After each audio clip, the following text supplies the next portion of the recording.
हमारे channel the news narrator के प्रिय दर्शकों, आज के बुलेटिन में आपका स्वागत है। आज है 10 अक्टूबर सन 2024 विक्रमी संवत 2081 की आश्विन शुक्ल सप्तमी। भारत और पूरी दुनिया के उद्योग जगत में सूरज की तरह चमकने वाले टाटा समूह के पूर्व चेयरमैन रतन टाटा अब नहीं रहे। 28 दिसंबर 1937 को मुंबई में जन्मे रतन नवल टाटा का कल रात यानी 9 अक्टूबर 2024 को मुंबई में निधन हो गया। वह 86 वर्ष के थे। रतन टाटा को उद्योग जगत के एक ऐसे अग्रणी नेता के रूप में याद किया जाएगा जिन्होंने भारतीय उद्योग जगत को वैश्विक शक्ति में बदल दिया। टाटा सन्स के चेयरमैन एन चंद्रशेखरन ने गहरा दुख व्यक्त करते हुए कहा कि रतन जी एक सच्चे गुरु, मार्गदर्शक और मित्र थे। यह बहुत बड़ी क्षति है कि हम आज श्री रतन नवल टाटा जी को अंतिम विदाई दे रहे हैं। उनके अतुलनीय योगदान ने न केवल टाटा समूह बल्कि हमारे राष्ट्र के ताने बाने को भी आकार दिया है। टाटा को 1991 से लेकर 2012 तक चेयरमैन के तौर पर टाटा समूह का नेतृत्व करने के लिए जाना जाता है। उनके कार्यकाल में Jaguar, Land Rover, Corus steel और टेटली टी सहित कई हाई प्रोफाइल वैश्विक ब्रांडों का अधिग्रहण हुआ, जिसने टाटा समूह को विश्व मंच पर लाकर खड़ा कर दिया। उत्कृष्टता, अखंडता और नवाचार के प्रति अटूट प्रतिबद्धता के साथ उनके नेतृत्व में टाटा समूह ने हमेशा अपने नैतिक मानदंडों के प्रति सच्चे रहते हुए वैश्विक स्तर पर विस्तार किया। रतन टाटा परोपकार के प्रति अपने समर्पण के लिए भी प्रसिद्ध थे। टाटा ट्रस्ट के माध्यम से उन्होंने शिक्षा, स्वास्थ्य सेवा और ग्रामीण विकास में पहल की, जिसने लाखों लोगों के जीवन को प्रभावित किया। उनके परोपकारी प्रयासों और विनम्रता ने उन्हें भारत और उसके बाहर भी एक लोकप्रिय व्यक्ति बना दिया। रतन टाटा की मृत्यु की खबर आते ही श्रद्धांजलि और शोक संदेश आने लगे।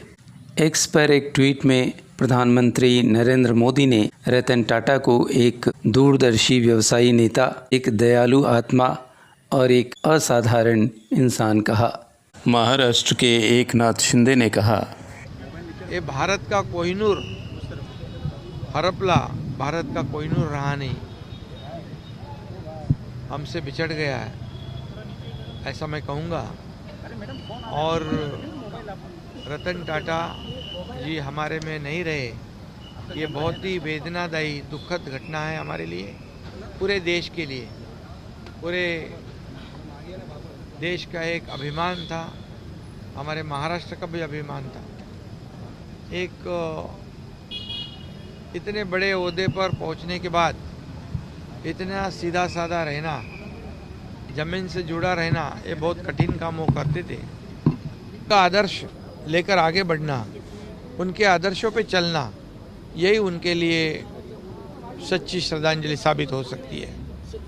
रतन टाटा जी ये एक बहुत ही सफल उद्योगपति तो थे ही, लेकिन उससे भी बड़े व्यक्ति के रूप में हम उनको देखते हैं, क्योंकि जिस प्रकार से उन्होंने देश के लिए और समाज के लिए काम किया है, उन्होंने केवल सफल उद्योग नहीं खड़े किए, एक विश्वासार्हता खड़ी की, एक ऐसा ब्रांड खड़ा किया जिसने हमारे देश को एक ग्लोबल इमेज दी, और उसके साथ साथ अपनी संपत्ति को टाटा ट्रस्ट में विलीन करते हुए उन्होंने इस विश्वस्त व्यवस्था से, ट्रस्ट से जिस प्रकार के फिलैंथ्रोपिक काम उन्होंने किए हैं, चाहे वो शिक्षा के क्षेत्र में हो, चिकित्सा के क्षेत्र में हो, रिसर्च के क्षेत्र में हो, बुनियादी क्षेत्र में हो, समाज और देश के उपयोगी जो कार्य उन्होंने टाटा ट्रस्ट के माध्यम से किए हैं,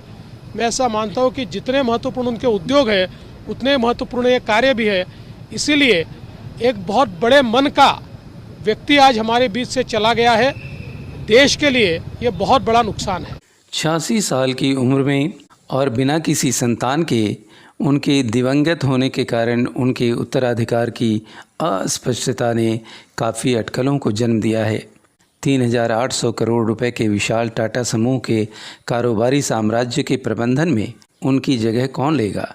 एन चंद्रशेखरन 2017 में होल्डिंग कंपनी टाटा सन्स के चेयरमैन बने।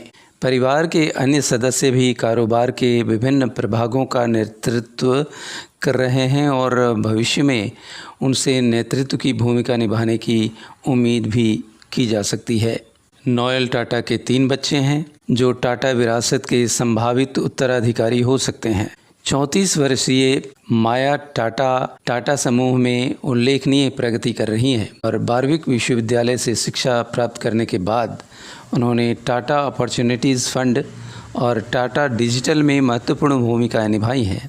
उनकी रणनीतिक अंतर्दृष्टि और दूरदर्शिता ने टाटा न्यू ऐप के लॉन्च में महत्वपूर्ण भूमिका निभाई।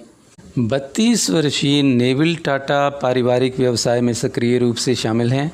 उनकी शादी मानसी किर्लोस्कर से हुई है जो टोयोटा किर्लोस्कर समूह से आती हैं। नेविल ट्रेंट लिमिटेड के तहत एक प्रसिद्ध हाइपरमार्केट श्रृंखला स्टार बाजार का नेतृत्व करते हैं जो टाटा समूह में भविष्य के नेता के रूप में उनकी क्षमता को उजागर करता है।